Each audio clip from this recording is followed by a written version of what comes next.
Hello tout le monde, je vous retrouve aujourd'hui dans cette vidéo depuis l'Afrique du Sud où je suis pour une quinzaine de jours et je suis en train de crever de chaud. Donc voilà, si mes cheveux ont l'air mouillés, c'est parce qu'ils le sont, c'est pas de la sueur, mais juste j'ai passé ma tête sous l'eau parce que je n'en peux plus de la température, donc voilà. Aujourd'hui dans cette vidéo, j'ai décidé de vous parler des 4 choses qui m'ont vraiment aidé quand il a été question pour moi de sortir du burn-out. Et voilà, ces 4 choses qui sont un peu naïves, un peu évidentes, j'ai envie de dire, mais dans cette vidéo, même si c'est des choses que vous avez déjà entendues, je vais essayer de vous les présenter de telle sorte que ça soit vraiment actionnable. Parce qu'en fait, ces choses qu'on sait, qui sont bonnes pour soi, ben en fait, quand on est vraiment dans la situation, on a un gros seum et qu'on est super mal et qu'on est au bout de sa vie, en fait, on n'arrive pas à les mettre en œuvre. Et j'espère que dans cette vidéo, je vais pouvoir vous dire un petit peu comment les mettre en pratique, comment vraiment actionner ces trucs-là que vous savez déjà. Voilà, et ça s'applique à vous si vous êtes en burn-out, si vous êtes en dépression, si vous avez de l'anxiété, mais aussi si vous n'avez rien de tout ça, mais que juste en ce moment vous avez un coup de mou avec des symptômes qui sont similaires à une dépression ou un burn-out, mais que vous n'avez pas de diagnostic parce que c'est pas approprié pour vous d'avoir ce type de diagnostic, mais que vous sentez que vous avez quand même un coup de mou, je suis sûre que les éléments dont je vais vous parler aujourd'hui vont pouvoir vous aider aussi. Même si je considère pas que je suis totalement sortie aujourd'hui, je vais clairement nettement mieux et j'ai de l'inspiration, j'ai de nouveau envie de faire des choses depuis maintenant plusieurs mois, donc je sais que ça va vraiment mieux, mais je ne suis pas encore à 100% de l'énergie de comme je l'étais en 2020. Avant tout ça. Donc voilà, je sais très bien que ça prend des années. Moi, mon burn-out, il a vraiment eu lieu fin 2021. Donc voilà, ça fait 2 ans. Donc c'est pas totalement remis, mais les plus durs étaient les 6 premiers mois et après ça allait de mieux en mieux progressivement. Donc voilà, ça prend du temps en fait. Et je crois que c'est le premier truc que j'ai envie de vous dire, c'est que ça prend du temps, il faut être patient. Mais avant que je passe au premier point, j'ai juste un truc à vous dire avant de commencer cette vidéo. Euh, j'ai envie de faire un tea time pour le 14 février. 14 février, journée de l'amour. Donc je voudrais faire un tea time, j'adore ces formats de vidéos et j'en ai pas fait depuis longtemps et c'est un de mes objectifs, c'est de les reprendre régulièrement. Donc si vous avez envie de participer à ce tea time, eh bien vous aurez le lien du Google Form en barre d'infos pour pouvoir soumettre votre situation. Pour celles et ceux qui ne connaissent pas, je rappelle, les Tea Time, c'est un format de un peu plus d'une heure et demie, dans lequel je prends vos situations et je vous aide, je vous propose une solution en fonction de ce que vous avez demandé. Donc c'est à vous de formuler de quoi vous auriez besoin. Vous m'exposez votre situation, vous me dites de quoi vous auriez besoin, et puis je vous réponds en tant que Esther, la personne totalement biaisée, la youtubeuse, la grande sœur, voilà, votre ami parasocial, j'ai envie de dire, votre relation parasociale d'internet depuis 10 ans. Et donc je réponds d'un point de vue de ce point de vue-là, donc totalement biaisé avec mes valeurs, mon histoire personnelle. Et puis je vous réponds aussi en tant que coach, thérapeute, qu'est-ce que je vous aurais dit si je vous avais eu en séance. Et l'idée, voilà, c'est de vous aider à avancer avec, en soumettant vos questions. Donc on va parler d'amour. Donc vous pouvez me parler de vos histoires de cœur, ou de vos non-histoires de cœur aussi, de votre célibat, n'hésitez pas. Et voilà, vous avez, je vais vous donner jusqu'à dimanche pour remplir ce questionnaire. Comme ça, moi, ça me laisse le temps de tourner la vidéo, de la monter et de la mettre en ligne pour le 14 février. Ah oui, et bien sûr, petit disclaimer, je ne suis pas psychologue, je ne suis pas psychiatre, je suis en passe de devenir psychologue puisque je suis en 2e année de psycho, mais j'ai encore pas mal d'années devant moi. Je suis thérapeute, donc j'accompagne des gens, mais plutôt des gens qui vont bien. C'est le principe du coach et du thérapeute quand il n'est pas psychologue. Donc c'est plutôt des gens qui sont fonctionnels et que j'aide à fonctionner encore mieux et à faire des projets et des objectifs, etc.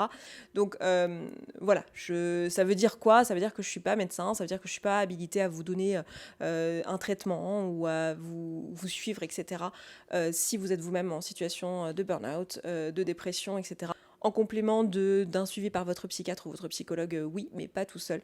Donc je le pose là, déjà si vous êtes tenté de venir travailler avec moi à la suite de cette vidéo, et aussi pour bien vous donner le contexte et vous dire que dans cette vidéo, je vais juste parler en mon nom, quoi, en tant que Esther, la femme qui est là et qui a fait un burn-out il y a quelques années, et je vais vous parler de mon expérience personnelle et de ce qui m'a aidé. Ça veut pas dire que c'est à 100% des choses qui vont vous aider vous, donc c'est à vous d'aller piocher dans ce que je vais vous dire là, ce qui vous semble utile ou pas. Donc le premier truc qui m'a aidé personnellement, c'est ma psy. C'est un peu bête, hein, mais moi je suis suivie donc, par une psychologue et par une psychanalyste. Depuis la psychanalyste depuis 4 ans et la psychologue ça a changé. Celle que j'ai actuellement ça fait quelques mois, mais j'ai changé parce que j'ai eu du mal à trouver quelqu'un qui me correspondait. Et ça c'est un des trucs que je peux vous dire, de pas hésiter à changer de thérapeutes, de psychothérapeutes, de psychologues, de psychiatres, si jamais vous voyez que le courant passe pas. Parce que la thérapie et le coaching aussi, hein, c'est vrai aussi si vous avez des coachs dans vos vies, c'est des métiers qui sont humains. Et donc l'important, c'est que ça passe bien avec la personne que vous avez en face. Si vous vous sentez jugé, même si elle ne vous juge pas en fait, en réalité, mais que vous sentez jugé et que vous ne vous sentez pas libre de parler et de dire ce que vous avez sur le cœur, en fait, la thérapie ne va pas pouvoir être utile pour vous. Donc l'idée, c'est vraiment de vous écouter et si vous ne le sentez pas, d'aller voir un autre thérapeute en fait et de trouver un autre psychologue, un autre psychiatre. Donc moi, le premier truc qui m'a aidé, c'est ça, c'est la thérapie. Pourquoi ça m'a aidé ? Parce qu'en fait c'était un rendez-vous, déjà ça me faisait sortir de chez moi au moment où j'allais le plus mal. Si vous n'avez pas vu ma vidéo où je vous parle de mon burn-out, je vous la remettrai ici parce que c'est vrai qu'il y a peut-être des personnes qui tomberont là-dessus qui ne connaissent pas. Si vous débarquez là-dessus d'ailleurs, bienvenue. Moi c'est Esther Taïfé, je fais du contenu depuis 2012. N'hésite pas à t'abonner si t'aimes ce que tu es en train de voir là. Bref, je vous renvoie vers la vidéo si vous voulez un peu mon histoire avec le burn-out. Et donc moi ça m'a aidé le fait d'avoir un endroit, un rendez-vous qui me permettait de sortir de chez moi ou en Zoom quand vraiment je n'arrivais pas à sortir de chez moi, et avec une personne de confiance et une forme de régularité. Alors, pendant plusieurs mois, j'ai eu l'impression de ressasser les mêmes trucs et de pas vraiment avancer, mais en fait, avec le recul et les années passant, je me suis dit, ah ouais, en fait, si, j'ai beaucoup avancé pendant cette période-là, juste ça s'est montré et ça s'est manifesté les années après, quoi, en fait. C'est pas au moment où on fait la thérapie forcément qu'on voit les avancées. Et il y a plein de moments où j'ai failli arrêter. Et là, j'en suis à environ 3 ans et demi avec une de mes thérapeutes et je me rends compte que, en fait, j'ai failli arrêter au bout de 2 ans et que heureusement que je l'ai pas fait parce qu'il y a tellement d'avancées que j'ai faites cette dernière année que en fait, c'est vraiment un processus qui est lent, la thérapie. Donc, je vous dirais, prenez votre mal en patience, trouvez un thérapeute dans lequel vous avez confiance, un psychologue, un psychiatre aussi, éventuellement, si vous avez besoin de médication ou si vous voulez un avis médical ou que votre psychologue vous recommande, votre thérapeute, votre psychothérapeute vous recommande d'aller voir un psychiatre parce que ça sort de son cadre de travail et son champ de compétences. Mais voilà, faites-vous suivre en fait et faites-vous accompagner. Ça, c'est pour le coup un conseil que je peux donner sans trop de crainte à peu près tout le monde d'ailleurs, burn-out ou pas burn-out. Je pense qu'à un moment dans sa vie, c'est bien de faire une thérapie, juste de se poser et de parler avec quelqu'un et de faire un peu le ménage et d'essayer de comprendre un peu nos mécanismes pour être plus en paix avec soi-même et mieux se comprendre. Donc c'est vraiment un truc moi qui m'a aidé en particulier pendant cette période-là. Le deuxième truc qui m'a beaucoup aidé, c'est vraiment bête, mais en fait, c'est un truc que je vous dis souvent quand je vous accompagne, mais quand on ne sait pas par où commencer, et souvent quand on est en plein burn-out, en fait, moi j'étais même un peu dissociée par moments, j'avais fait un peu de déréalisation, donc il y a eu des moments où il n'y avait rien qui était possible, quoi. J'étais dans mon lit, j'arrivais pas à me lever, rien que de choisir entre mettre mes lunettes ou aller faire pipi le matin en me réveillant, c'était trop de décisions pour moi, mon cerveau était complètement cramé. Donc bon, dans ces moments-là, évidemment, il n'y a rien d'autre à faire que rester au lit et attendre que ça passe et que l'énergie revienne.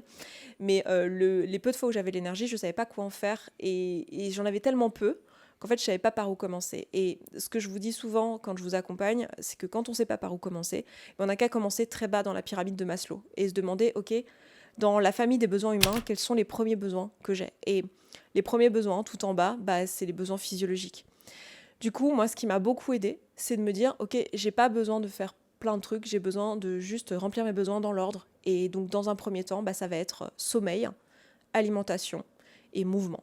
Ça m'a vraiment, vraiment beaucoup aidé. Les moments où, en fait, j'avais un tout petit peu d'énergie et que je le mettais à bon escient dans me faire à manger des choses qui soient relativement saines et pleines de vitamines qui me donnaient de l'énergie.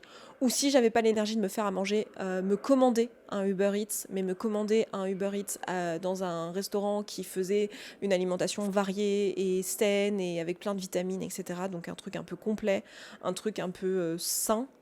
Dès que j'avais de l'énergie d'aller dehors, de marcher, de mettre mon corps en mouvement, faire quelques étirements, j'ai pu voir en fait à quel point ça change tout. Et encore aujourd'hui, et encore plus qu'avant mon burn-out, alors j'ai toujours mis une forme d'attention sur mon alimentation et sur le sport. C'est des choses dont j'ai été sensibilisée très très jeune parce que j'ai eu des problèmes de poids, comme vous savez. Et du coup, c'est un truc où on n'a pas raté de me dire dès l'âge de 10 ans, que, même avant ça, qu'il faudrait que je fasse attention à mon alimentation et à mon sport toute ma vie. Blablabla. Donc ça a toujours été un truc qui était dans un coin de ma tête. Mais ces dernières années, c'était plus en mode je veux prendre soin de mon corps, je veux prendre soin de moi. Et donc j'avais une attention particulière sur mon alimentation et le mouvement et aussi m'hydrater suffisamment. Mais pendant la période du burn-out, j'ai pu voir que quand j'y étais particulièrement attentive parce que j'avais de l'énergie pour ça, et ben les effets étaient un peu... ça faisait des effets un peu cumulés. C'est-à-dire qu'en fait le problème, c'est quand on est dans cette période-là de sa vie, quand on est un peu anxieux, un peu dépressif, un peu en burn-out, ou même avant même que ça soit vraiment un burn-out, hein, mais quand on est un peu en épuisement, ce que je vous dis là, je pense que ça peut vous aider aussi si vous sentez le truc venir mais que vous n'y êtes pas encore, et ben c'est de mettre son énergie à profit de choses qui vont nous en donner encore plus. Et là, pour le coup, manger sainement, bouger, sortir, c'était vraiment des trucs qui m'aidaient beaucoup. Et pareil pour le sommeil. Alors le sommeil, j'ai pas toujours réussi. C'était moins facile pour moi quand j'avais l'énergie de juste prioriser mon sommeil, parce que justement quand j'avais l'énergie, j'avais envie d'être réveillée, j'avais envie de faire des trucs. Alors j'arrivais pas forcément à faire des trucs, c'est-à-dire que j'avais la sensation d'avoir l'énergie, mais j'arrivais pas forcément à faire des trucs. Mais dès que j'avais une once d'envie et une once de motivation pour faire quoi que ce soit, c'est vrai que prioriser le sommeil, c'était un peu dur. Mais les fois où je l'ai fait, j'ai pu voir que ça m'avait vraiment aidé. Le troisième truc qui m'a aidé, c'est plutôt un truc à ne pas faire. C'est le fait de arrêter les réseaux sociaux. En fait, alors dans mon cas en plus c'était un peu particulier parce que j'ai fait un burn-out dans un contexte où l'année d'avant j'avais eu du harcèlement sur les réseaux sociaux, je vous en avais parlé, j'avais fait une vidéo là-dessus, donc je vous le mets ici. J'avais eu une année compliquée sur les réseaux sociaux depuis qu'il y a eu depuis 2020 en fait. Maintenant ça s'est un petit peu calmé, mais en 2020-2021, vraiment pour tous les gens qui travaillent sur les réseaux sociaux, je pense que vous serez d'accord avec ça, mais en fait, il y a eu des vagues de méchanceté et de haine. Enfin, les réseaux sont devenus beaucoup plus violents d'un coup que ce qu'ils étaient les années précédentes. Et moi, j'ai mis un petit moment à comprendre que c'était pas juste moi, en fait, que c'était le cas pour tous les créateurs de contenu. Non pas que ça aurait changé grand-chose, parce que quand tu te prends de la violence dans la tronche, même si tu sais que t'es pas le seul, ça change pas le fait que c'est violent, quoi. Donc, c'était particulièrement difficile en tant que créatrice de contenu, mais même en tant que consommatrice de contenu. Je me suis aperçue que, en fait, quand je passais 1 heure à scroller sur TikTok ou à scroller sur Instagram, en fait, ou même à regarder YouTube, en fait, ça me vidait de mon énergie encore plus. J'avais l'impression sur le moment que ça pouvait me faire du bien, que ça allait me changer les idées, que justement j'avais pas l'énergie pour faire un vrai truc, pour vraiment sortir de chez moi ou pour m'habiller, me laver, faire une activité. Et ben en fait je me disais que regarder les réseaux sociaux, ça allait au moins m'apporter quelque chose. Et en fait, pas du tout. Je me suis aperçue assez vite que ça me prenait l'énergie plus que ça m'en donnait. Et les journées où j'arrivais à ne pas du tout regarder les réseaux sociaux, je me sentais mais tellement mieux. Donc ce que j'ai fait, c'est que assez vite, en fait, j'ai juste fait une petite règle toute simple qui était j'ouvre pas TikTok, j'ouvre pas Instagram, et juste les réseaux sociaux n'existent plus pour moi. Alors du coup, ça a fait que j'ai aussi pas posté en tant que créatrice de contenu, donc vous m'avez vu beaucoup moins poster. Et l'une des raisons à ça, c'était que moi-même, en tant que consommatrice, j'ai eu besoin de m'éloigner des réseaux pour prendre soin de moi, pour retrouver de l'énergie, pour sortir de mon burn-out. Et ça m'a vraiment beaucoup aidé. On le sait aujourd'hui que les réseaux sociaux, euh, en fait, font une boucle de dopamine. En gros, ça te donne une récompense immédiate sans que tu aies eu à fournir un effort pour obtenir cette récompense. Du coup, en fait, ça te rend un peu léthargique, en fait. Ça te met dans une forme de passivité et puis en plus, ça t'habitue à la dopamine, au shot de dopamine qui, en fait, est complètement démesuré par rapport à ce que ça devrait apporter. Donc, en fait, tu te retrouves finalement dans cette espèce de boucle qui est hyper malsaine et qui est pas bonne pour le corps et pas bonne pour l'attention, pas bonne pour tout. Et de toute façon, je pense que vous l'avez déjà constaté, hein, vous passez 1 heure sur TikTok, vous vous arrêtez, vous n'avez pas plus d'énergie qu'avant en fait. Au contraire, vous êtes plutôt genre oh putain, il était temps que j'arrête de regarder cet écran parce qu'en fait, ça va pas du tout quoi. Et je trouve que l'effet des réseaux sociaux est pas du tout le même que l'effet de passer 1 heure à regarder un film. C'est parfois aussi ça rend léthargique, mais pas autant je trouve que les réseaux sociaux. Donc pour moi, ça a vraiment été un truc, ça dès que je me suis aperçue que les réseaux sociaux, c'était un truc, j'ai très vite arrêté quoi. Et enfin le quatrième truc qui est venu plutôt après, donc tout ça c'est dans l'ordre dans lequel c'est arrivé pour moi, mais plutôt en dernier, un dernier truc que j'ai pu mettre en place et qui m'a vraiment aidé, c'est dès que j'ai commencé à avoir de l'énergie et avoir un peu d'inspiration, et ben c'est de prendre le temps d'écrire, de reprendre un temps de journaling. J'avais totalement arrêté pendant mon burn-out parce qu'en fait, je voyais plus le sens d'écrire dans mon carnet, je voyais plus le sens de faire du dev perso. Enfin, il y avait ce truc de, à part faire de la dépose chez ma psy, j'arrivais pas à faire des choses constructives avec des flots de pensée, etc., des questions et tout.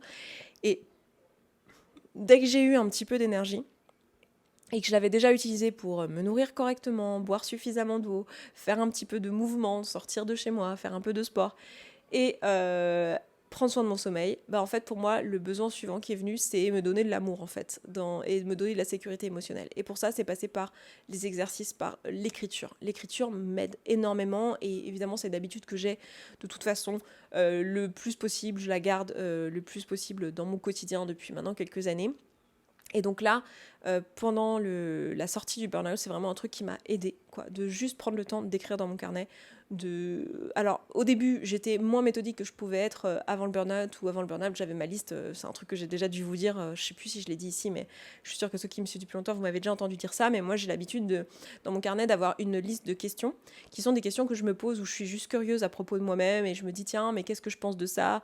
Genre, quand il y a des trucs, des conversations avec des gens où je me dis ah oui tiens je sais pas ce que je pense de tel truc, ou quand je remarque des situations qui me challenge, ou discussions avec des personnes où je me sens pas confortable, où je vois qu'il y a un truc en moi, du jugement ou des trucs comme ça, je me note la question, je me dis tiens j'aimerais bien une prochaine fois me poser telle question, qu'est-ce que je pense de la mort, qu'est-ce que je pense genre pourquoi je suis jalouse de telle personne, des trucs comme ça, j'aimerais aller creuser ça, donc je me le note et j'ai une liste de questions. Et donc ma façon de faire du journaling, c'est de me servir de ces questions et de tous les jours ou tous les quelques jours, parce que des fois je le fais pas forcément tous les jours, même avant burn-out, je le faisais pas forcément religieusement tous les jours, je me mets pas en tout cas une pression là-dessus. Dans les faits, c'est quand même très souvent que c'est tous les jours. Et du coup, je me servais de cette liste de questions pour les jours où j'ai pas particulièrement d'inspiration, pas particulièrement de trucs à dire. Là, pendant la sortie du burn-out, j'arrivais pas à me poser ces questions-là, parce que j'étais pas encore assez inspirée, pas vraiment assez curieuse. J'avais un peu ce truc de, cette sortie d'épuisement, là où j'étais, le côté un peu dépression, vous savez, où en fait vous avez envie de rien. Donc quand j'avais un tout petit peu d'envie, j'essayais d'écrire des choses qui me venaient en fait, les choses qui me venaient, donc c'était vraiment du flot de pensée comme ça avait pas forcément beaucoup de sens, c'était pas forcément des pages entières, mais j'ai vu que ça a pu me faire du bien. Et dès que j'ai eu un peu plus d'énergie, j'ai essayé, plutôt que de me poser des questions et de me faire réfléchir en fait, de juste me proposer d'écrire des gratitudes. Et je sais que c'est un exercice hyper bateau, vu et revu, mais je vous jure qu'écrire des gratitudes, ça aide, mais tellement. Parce qu'en fait, d'ailleurs, j'en ai pas parlé comme tel, mais j'en ai parlé dans mon dernier podcast, qui est l'épisode 236, où je vous parle de comment prendre soin de votre santé mentale. Mais en fait, la santé mentale, ça se résume finalement à votre système de pensée, aux pensées qui tournent en boucle dans votre tête. Et quand vous êtes en bonne santé mentale, vous avez une proportion de pensées qui sont positives, qui créent des émotions agréables, qui est suffisante pour que vous soyez fonctionnel dans votre quotidien, pour que vous ayez suffisamment d'envie, suffisamment de motivation pour pouvoir faire vos tâches, etc. du quotidien. Et en fait, dans ces moments-là, se poser et écrire des choses positives, des choses pour lesquelles on a de l'amour, de la reconnaissance, de la joie. En fait, ça va aider à nourrir ça et à sortir de ce cercle un peu anxieux, un peu négatif, un peu j'ai envie de rien. Alors, évidemment, c'est pas évident à faire. C'est pour ça que j'ai pas pu le faire tout de suite. Dans un premier temps, déjà rien qu'écrire 3 lignes pour me plaindre en disant combien la vie c'était de la merde, c'est déjà beaucoup d'énergie. Donc aller chercher des choses pour lesquelles j'étais heureuse et en gratitude, à part écrire des choses qui sonnaient faux, au début c'était pas possible. Mais dès que ça l'a été, je me suis d'abord tournée vers ça plutôt que de revenir vers ma méthode que j'avais avant, à savoir écrire des questions, etc. etc. Donc voilà pour les 4 choses que j'ai pu faire pendant la sortie de mon burn-out et les 4 choses qui m'ont vraiment aidée. Je sais que c'est pas grand chose, mais j'espère que ça vous donnera au moins quelques pistes si vous êtes dedans. Aussi peut-être une façon de vous présenter ces outils et ces choses qu'on connaît tous, qui est en fait des bonnes conduites, des bonnes pratiques pour prendre soin de son corps, prendre soin de son mental, mais qui sont parfois difficiles à mettre en œuvre quand on est dans cette période où en fait on est très faible mentalement, on est à énergie très basse. Donc comment trouver finalement des pistes pour sortir de ça ? Donc écoutez, si ça vous a aidé, n'hésitez pas à me mettre un petit j'aime et vous abonner si cette chaîne vous parle, si ce que je vous dis ici ça vous a parlé. Et puis n'hésitez pas à commenter et à partager cette vidéo à quelqu'un à qui elle pourrait être utile. Et puis pour l'heure, moi je m'arrête là, je vous embrasse et je vous souhaite une très belle journée, je vous dis à très vite. Ciao ciao.